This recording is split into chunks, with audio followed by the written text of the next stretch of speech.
নমস্কার সকলকে। আজ কথা বলবো ঘরে কাজ করাকালীন কোথাও যদি আপনার পুড়ে যায় তাহলে কি করণীয়।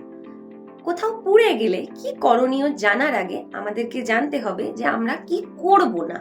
যদি আপনার কোথাও পুড়ে যায় তাহলে 3টি কাজ আমরা কখনোই করব না। প্রথম কাজ, সেই পুড়ে যাওয়া অংশে কখনোই টুথপেস্ট লাগাবো না। দ্বিতীয়, সেই পুড়ে যাওয়া অংশে কখনোই আমরা বরফ দিয়ে ঘষবো না। 3 নম্বর, কখনোই সেই পুড়ে যাওয়া অংশে আমরা রান্নাঘর থেকে পাওয়া কোনো টোটকা অর্থাৎ ঘি, তেল ইত্যাদি ব্যবহার করব না। এতে সেই পোড়া জায়গায় ইনফেকশনের সম্ভাবনা বাড়তে পারে এবং সেটার পরবর্তী চিকিৎসা আরো অনেক বেশি কঠিন হয়ে যেতে পারে। এবার আসি যে কোথাও পুড়ে গেলে আমাদের কি করণীয়। প্রথম কাজ, আপনাকে সেই পোড়া জায়গাটা, যদি আপনার হাতে কোথাও পুড়ে যায় বা অন্য কোনো জায়গায় পুড়ে যায়, আমি হাতের উদাহরণ দিয়ে বলছি, যদি পুড়ে যায় তাহলে আপনাকে সেই পোড়া জায়গাটি কল চালিয়ে ঠান্ডা জলের তলায় অনেকক্ষণ ভিজিয়ে রাখতে হবে। কতক্ষণ রাখতে হবে? 20 মিনিট। আমি জানি আপনারা সকলে খুবই ব্যস্ত, কিন্তু এই 20 মিনিট কিন্তু সময় দিতে হবে। এরপর কি করণীয়? 20 মিনিট পর আপনাকে সেই জায়গাটাকে আলতো করে মুছে ফেলতে হবে। খুব জোরে ঘষবেন না, আলতো করে শুধু শুষ্ক করবেন। এরপর পোড়ার গভীরতা অনুযায়ী 3 ধরনের কাজ আমরা করতে পারি। যদি খুবই সামান্য পড়ে বা রান্না করার সময় তেল ছিটে কোথাও পুড়ে ফোসা পড়ে যায়, তাহলে আপনি যা করবেন, যে জায়গাটা ফুলে যাবে সেখানে কোনো রকম হাত দেবেন না, সেটা ধীরে ধীরে সময়ের সঙ্গে নিজেই কমবেন। আপনি যদি সেই ফোলা জায়গাটিকে ফাটাতে যান অথবা কোনো মলম প্রয়োগ করতে যান, সেটা কিন্তু পার্মানেন্ট স্কার তৈরি করতে পারে, যেখান থেকে পরবর্তী ইনফেকশনও হতে পারে এবং একটা দাগও থেকে যেতে পারে। তাই এরকম ফোসকা পড়লে আপনারা কখনোই সেটাকে ফাটাবেন না।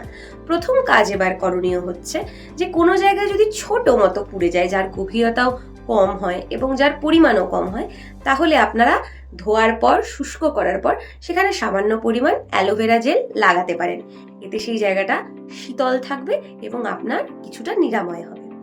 এইবার আসি, যদি মাঝারি পরিমাণে পুড়ে যায়, অর্থাৎ একটু গভীর ক্ষত হয়েছে এবং তার মধ্যে আপনার প্রচন্ড জ্বালা করছে, সেক্ষেত্রে স্ক্রিনে শো হওয়া এই ক্রিমটি অর্থাৎ সিলভার সালফার ডায়াজিন নামক এই ক্রিমটি আপনারা ব্যবহার করতে পারেন। এতে সেই জায়গায় কোনো ইনফেকশন হবে না এবং একটা কুলিং অথবা শীতল অনুভূতির দ্বারা আপনার কিছুটা নিরাময় হবে।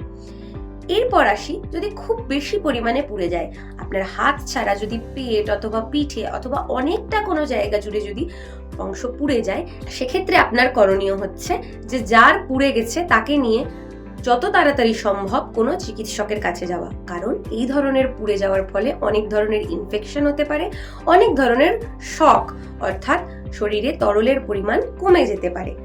তাই জন্য বেশি দেরি না করে চিকিৎসকের কাছে যাবেন এবং এর সঙ্গে যার পুড়ে গিয়েছে তাকে ওআরএস অর্থাৎ সাধারণ লবণ চিনির জল বারবার করে খাওয়াতে হতে পারে। কারণ এই পুড়ে যাওয়ার ফলে আমাদের শরীর থেকে অনেকটা পরিমাণে তরলের ক্ষতি হয়। সেই ক্ষতিপূরণ করার জন্য এই ওআরএস দেওয়া। যদি সেই ক্ষতিপূরণ সময়ে না হয় তাহলে পেশেন্ট অর্থাৎ যার পুড়ে গেছে সে হাইপোভলিউমিক নামক এক ধরনের শক হয়, যেটাতে চলে যেতে পারে এবং এর আরো অনেক ক্ষতি আছে। সেই জন্য যদি কারোর বেশি পুড়ে যায় তাহলে তাকে ওআরএস খাওয়াবেন এবং যত দ্রুত সম্ভব কোনো চিকিৎসকের কাছে নিয়ে গিয়ে পরামর্শ করবেন। আপনার সুস্থ এবং ভালো জীবনের কামনা করি। সকলে ভালো থাকবেন, সুস্থ থাকবেন। দেখা হচ্ছে আবার পরের ভিডিওতে।